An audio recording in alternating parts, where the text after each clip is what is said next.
Stepstone presenting Viram, truly independent AI homes, 0% no other charges. போரூருக்கே இது புதுசு at Kattupakkam Porur. போதை வழக்கில் கைதான தன்னுடைய கணவரை ஜாமீனில் எடுப்பதற்காக அக்காவினுடைய மாமியாரை தீர்த்து கட்ட ஒரு பிளான் போட்டிருக்காங்க அக்காவும் தங்கையும். கொடுமையா இருந்துச்சு. அவங்க பிளர் பண்ணி காமிக்கிறதுலாம் பாத்தீங்கன்னா அந்த ஒரு கிச்சன் ஃபுல்லா பிளட்.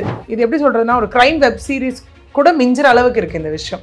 இப்படியெல்லாம் கூட இருப்பாங்களா? இது எப்படி அந்த பிரஷர் குக்கர் கேஸ்லாம் மாதிரி தான். நகை பணத்திற்காக தான் இந்த கொலை நிகழ்த்தப்பட்டிருக்கோம் அப்படிங்கிற மாதிரி இங்க காவல்துறையினரே இங்க யோசிக்கக்கூடிய ஒரு கட்டாயத்துல தான் ஃபர்ஸ்ட் இருந்தாங்க. ஓகே, பட் ஆனா என்னன்னு பாத்தீங்கன்னா அந்த கிரைம் சீன்ல நடந்த தடயங்கள்லாம் இருக்கு இல்லையாங்க.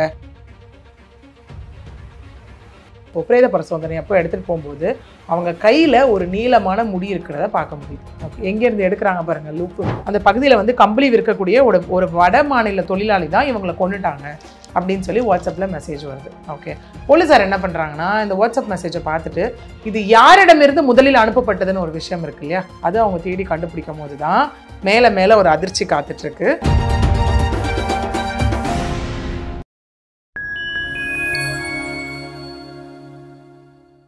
ஃபைன் டைம் மீடியா நேயர்களுக்கு வணக்கம். நான் உங்கள் சங்குவன். நம்ம சிறப்பு நிகழ்ச்சியில் நம்மோடு இணைந்திருக்கிறார் மதிப்பிற்குரிய வழக்கறிஞர் பிரியதர்ஷினி அவர்கள். வணக்கம். வணக்கம். போதை வழக்கில் கைதான தன்னுடைய கணவரை ஜாமீனில் எடுப்பதற்காக அக்காவினுடைய மாமியாரை தீர்த்து கட்ட ஒரு பிளான் போட்டிருக்காங்க அக்காவும் தங்கையும்.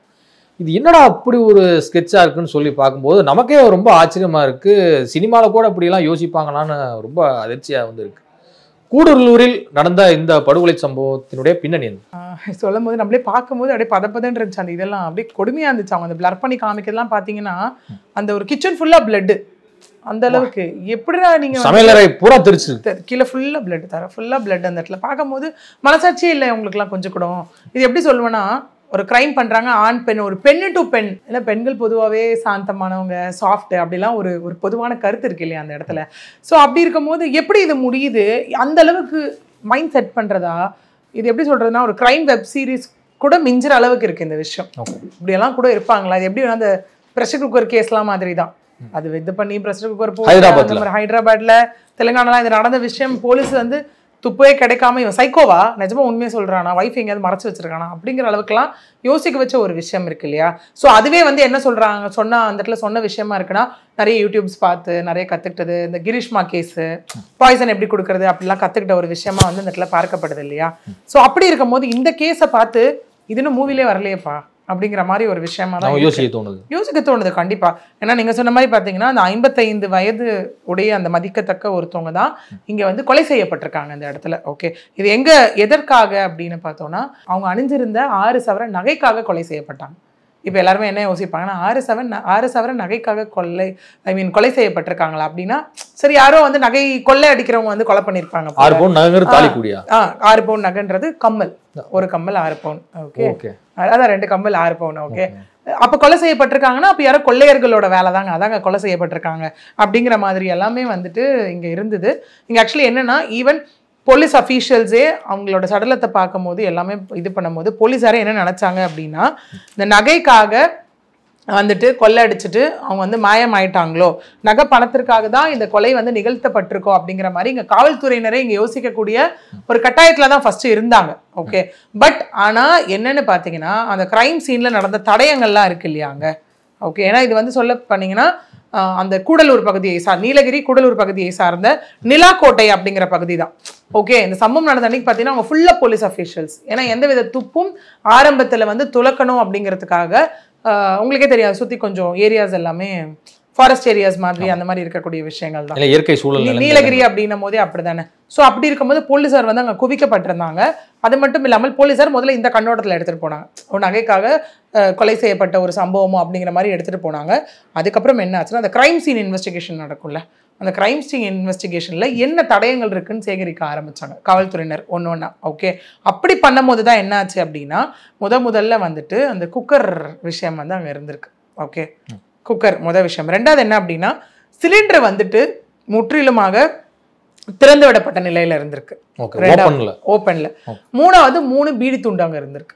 ஓகே, இது முதற்கட்டமா அங்க பார்க்கப்பட்டது. சரி, ஓகே, என்ன இந்த மாதிரி இருக்கு, இது என்ன அடுத்ததுன்னு போனால் அந்த இறந்த அவங்களுடைய பெயர் வந்து மைமூனா அப்படின்னு சொல்லப்படுது இந்த இடத்துல. ஓகே, அவங்க வந்து இந்த வெள்ளை காலனி, அந்த பகுதியில் இருக்க வெள்ளை காலனி அப்படின்ற பகுதியை சார்ந்தவங்க. அதாவது இந்த நிலாக்கோட்டை அப்படிக்குள்ள வெள்ளை காலனி அப்படிங்கிற பகுதியை சார்ந்தவங்க தான் அவங்க. இது என்ன ஆகுது அப்படின்னு பார்த்தீங்கன்னா, இவருடைய கணவர் பேர் வந்து முகமது. அவர் என்ன பண்ணுறாரு அப்படின்னா செக்யூரிட்டி ஒர்க் பண்ணுறாரு. ஓகே, அந்த இடத்துல செக்யூரிட்டி ஒர்க் பண்ணுறாரு. இவங்களுக்கு வந்து 2 மகன் 1 மகள் இருக்காங்க. அவங்க எல்லாமே கல்யாணம் ஆகி வேற வேற வெளியூரில் வந்துட்டு வசிச்சுட்டு வர்றதுனால இவங்க தம்பதியாக இங்கே வந்து வாழ்ந்துட்டு வராங்க இவங்க. ஓகே, அதுக்கப்புறம் என்ன ஆகுதுன்னா, இவர் ஆஸ் யூஷுவல் சம்பவம் நடந்த அன்னைக்கு என்ன பண்ணியிருக்காருன்னா நைட் டியூட்டி போயிருக்காரு.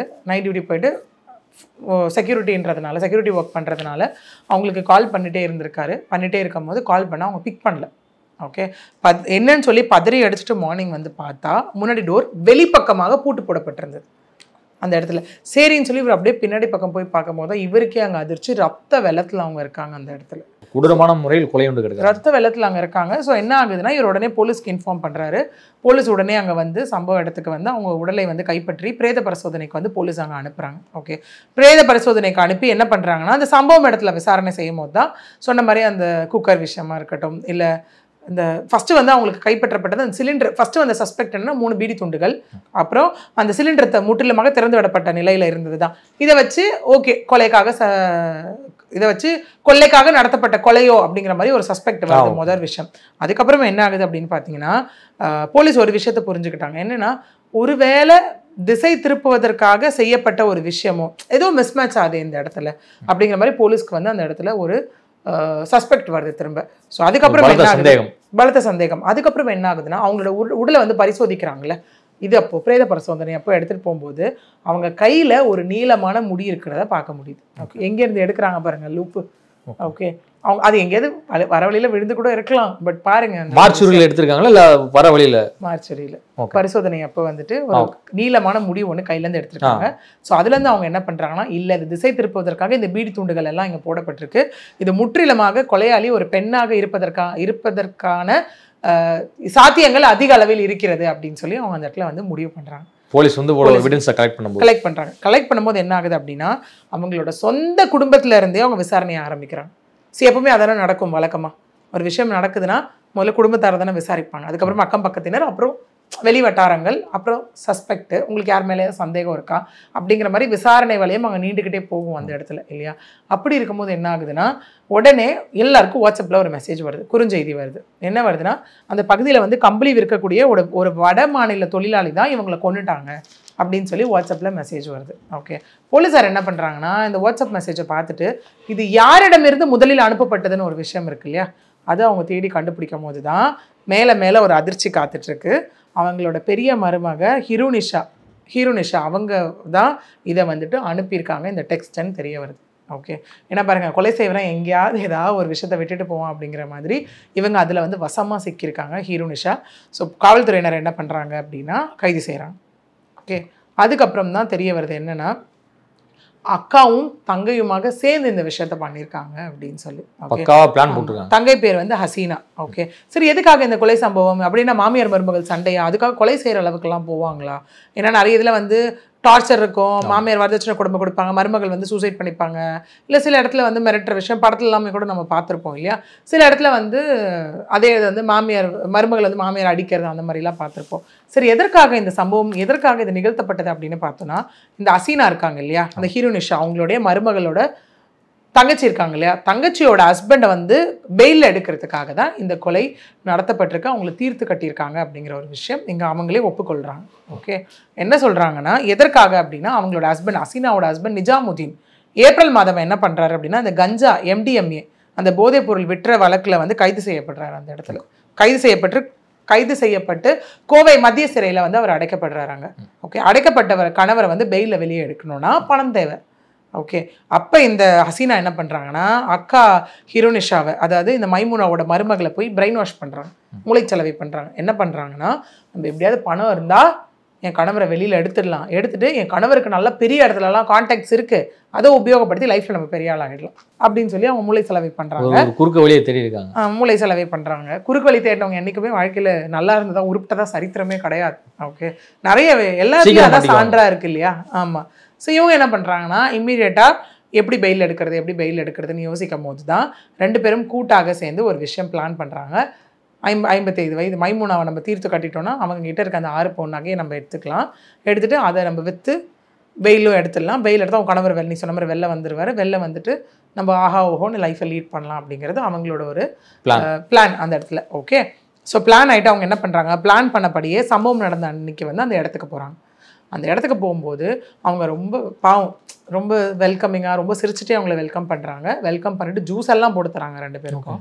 ஓகே, கலந்து தெரிஞ்சிருந்தா ஜூஸில் விஷத்தை கலந்து கொடுத்துருக்கணும். ஆக்சுவலி ஜூஸ் எல்லாம் கலந்து கொடுக்குறாங்க. கொடுத்ததுக்கப்புறம் சமைக்க ஆரம்பிக்கிறாங்க அவங்க 2 பேருக்காக. இவங்க அந்த இயல்பாக போயிட்டு இருக்கு எல்லாமே. அந்த நைட்டும் 3 பேருமாக சேர்ந்து சமைக்கிறாங்க இந்த இடத்துல. அதாவது ஹீரோனிஷா, ஹசீனா, மைமுனா 3 பேருமாக சேர்ந்து சமைக்கிறாங்க. கொஞ்ச நேரத்தில் என்ன ஆகுதுன்னு பார்த்தீங்கன்னா, இந்த ஹீரோனிஷா இருக்காங்க இல்லையா, ஹீரோனிஷா அவங்களுடைய மருமக ஷால் இருக்கு இல்லையா, அந்த ஷாலை வந்துட்டு அவங்க கழுத்தில் போட்டு நெருக்கிறாங்க அந்த இடத்துல டக்குன்னு மாட்டி. அதாவது அவங்கள தப்பிக்க விடாமல் அவங்கள நிறுத்தி அடைத்து வைப்பதற்காக, ஃபர்தர் மூமெண்ட் இல்லாமல் பண்ணுறதுக்காக கழுத்தில் ஷாலை போட்டு இருக்கிறாங்க. உடனே என்ன பண்ணுறாங்கன்னா, அவங்க தங்கச்சி வந்து அங்கே இருந்த குக்கரை எடுத்து மூஞ்சில் அடிக்கிறாங்க அவங்க ஃபேஸில். ஓகே, ஃபேஸில் ஓங்கி அடிக்கும் போது அவங்க அங்கேயே ரத்த வெள்ளத்தில் மயங்கி விழுந்துடுறாங்க கீழே. ஓகே, மயங்கி விழுந்தவங்கள தான் வந்துட்டு இவங்க என்ன பண்ணுறாங்கன்னா 2 பேருமா சிலிண்டரை தூக்கி அவங்க தலையிலேயே போட்டுடுறாங்க. ஓகே, தலையில் போட்டு சிலிண்டரை வச்சு அடித்து கொலை பண்ணிடுறாங்க அந்த இடத்துல. ஓகே, கொலை பண்ணிவிட்டு என்ன பண்ணுறாங்கன்னா, அதுக்கப்புறம் சரி ஓகே நம்ம எந்த விதத்துலையும் இங்கே மாட்டிக்கக்கூடாது அப்படிங்கிறதுக்காக தான் மைமூனா வந்து துடிக்க அங்கே கொன்னுட்டு கத்தி எடுத்து, அதுக்கப்புறமும் பாருங்கள் கத்தி எடுத்து அவங்க காதை 2 அறுத்துட்டு போயிருக்காங்க. கம்பலோட கலட்ட கூட இல்லை, அறுத்துட்டு போயிருக்காங்க அந்த இடத்துல. பணவெறி அறுத்துட்டு போனது மட்டும் இல்லாமல் போலீஸை திசை திருப்புவதற்காக தான் அந்த பீடி துண்டை வந்துட்டு இதெல்லாம் அவங்களே கொடுத்துருக்காங்க ஸ்டேட்மெண்ட் மாட்டிக்கிட்ட அப்புறம். ஓகே, பீடி துண்டை வந்து அந்த இடத்துல போட்டது மட்டும் இல்லாமல் சிலிண்டர் பிளான் என்ன சொல்லியிருக்காங்கன்னா, இல்லை நாங்கள் என்ன பிளான் பண்ணோம் அப்படின்னா, சிலிண்டரை வந்து நாங்கள் திறந்து விட்டுட்டு போயிட்டோம் அப்படின்னா என்ன ஆகும்னா ஃபுல்லாக சிலிண்டர் லீக் ஆகிடும், அந்த வீடு ஃபுல்லாக சிலிண்டர் லீக் ஆகிடும். ஓகே, ஆச்சுன்னா மைமூனாவை தேடி வருவாங்கல்ல, அவங்க ஹஸ்பண்ட் வரும்போது இல்லை யாராவது வந்தாலோ உள்ளே வரும்போது லைட்ஸ் வச்சு போடும்போது மொத்தமாக வீடு பிளாஸ்ட் ஆயிரும். ஓகே, வீடு மொத்தமாக அதாவது நம்ம குண்டு போட்ட மாதிரி தான் வீடு மொத்தமாக பிளாஸ்ட் ஆயிரும் அப்படிங்கிற நோக்கத்தில் தான் நாங்கள் அந்த மாதிரி பண்ணிட்டு போனோம். பட் ஆனால் அது ஆஸ்பெஸ்டார் ஷீட் அப்படிங்கிறதுனால அது கொஞ்சம் கேப்ஸ் இருக்கும் இல்லையா, அதனால அந்த சிலிண்டர் எல்லாம் எவாப்ரேட் ஆகிடுச்சு, காற்றை எவாப்ரேட் ஆகிடுச்சு. மார்னிங் கணவர் வந்து திறக்கும் போது அதனால தான் ஒன்றும் ஆகலை. அவர் பார்த்து இங்கே போலீஸ்கிட்ட சொன்ன விஷயம்தான் இது. ஸோ இதே அவங்க எல்லாம் ஒத்துக்கிட்ட விஷயம். இப்போ வந்து சிறையில் அடித்து அவர்கள் மீது கொலை வழக்குக்கான எஃப்ஐஆரும் இங்கே போடப்பட்டிருக்கு. செக்ஷன் 101, 103 ஆஃப் பிஎன்எஸ், மற்றது வழக்குகள் செக்ஷன்ஸ் எல்லாமே இதில் இன்க்ளூட் பண்ணியிருப்பாங்க. இப்போ சமூகத்தில் இது மாதிரியான குற்றங்கள் அதிகரிப்பதற்கு சட்ட ஒழுங்கு சீர்கேடை வந்து நம்ம ஒரு காரணமாக எடுத்துக்கலாமா, இல்லை மனிதர்களுடைய உளவியல் ரீதியான ஒரு பணத்தாசையின் காரணமாக இது போன்ற ஒரு விபரீத முடிவுகள் எடுக்கிறாங்க அப்படின்னு எடுத்துக்கலாம்? இன்னைக்கு நிறைய கிரைம் நடக்கிறது கண்டிப்பாக ஏதோ ஒரு இடத்துல ஒரு செல்ஃபிஷ்னஸ் இருக்கும், கண்டிப்பாக இருக்கும் அந்த இடத்துல. ஓகே, அது வந்து கண்டிப்பாக உளவியல் ரீதியானதான் முதல்ல எடுத்துக்க முடியும். ஓகேவா, ஏன்னா ஏதாவது ஒன்று இருக்கும். இப்போது ஏதோ ஒரு நம்ம இப்போ எப்படின்னா நம்ம சொல்கிற மாதிரி ஒரு விஷயம் வந்து என்ன நான் தற்காத்துக்கணும்னு பண்ணுறது. கணவருடைய அம்மா தனக்கு சொந்த ஒரு மாமியார் எவ்வளவு தூரம் நம்மளை வந்து பார்த்துருப்பாங்க, இல்லாம போயிருக்கு. அவங்க கிட்ட போயிட்டு 4 திட்டு தான் செய்வாங்க. எனக்கு இந்த மாதிரி கணவரை தங்கச்சியோட கணவரை வெளில எடுக்கணுங்க, பணம் கொடுங்கன்னா கொடுக்க போறாங்க, இல்லைன்னா யாரா இருந்தாலும் அதை செய்வாங்கல்ல. இல்லை அந்த கணவருடைய அப்பா அம்மா கிட்ட போய் கேட்டிருக்கலாம், என்ன வேணா பண்ணிருக்கலாம் இல்லையா. யாரா இருந்தாலும் முதல்ல திட்டுவான், அவனா உத்தமனா ஜெயிலுக்கு போயிருக்கான், அவனை வெளில எடுக்கிறதுக்கு எதுக்கு பணம்ன்ற மாதிரி யாரா இருந்தாலும் கேட்கதான் செய்வாங்க இல்லையா. அதுக்கு நீங்க உங்க பொருளை யூஸ் பண்ணிருக்கணும்ல. ஏன் வயசான ஒருத்தவங்களை டார்கெட் பண்ணி அந்த இடத்துல இது கண்டிப்பா எப்படின்னா இப்போ ஒரு செல்ஃப் டிஃபென்ஸே நீங்க எடுத்துக்கிட்டீங்கனாலும் ஏன்னா நான் தற்காத்துக்கிறதுக்காக ஒரு விஷயம் பண்ணுறேன்றது ஓகே, மினிமல் ஃபோர்ஸ் அங்கேயும் ஒரு செல்ஃபிஷ்னஸ் இருக்குது, அது கண்டிப்பாக காப்பாற்றியாலும் ஒரு செல்ஃபிஷ்னஸ் இருக்குது.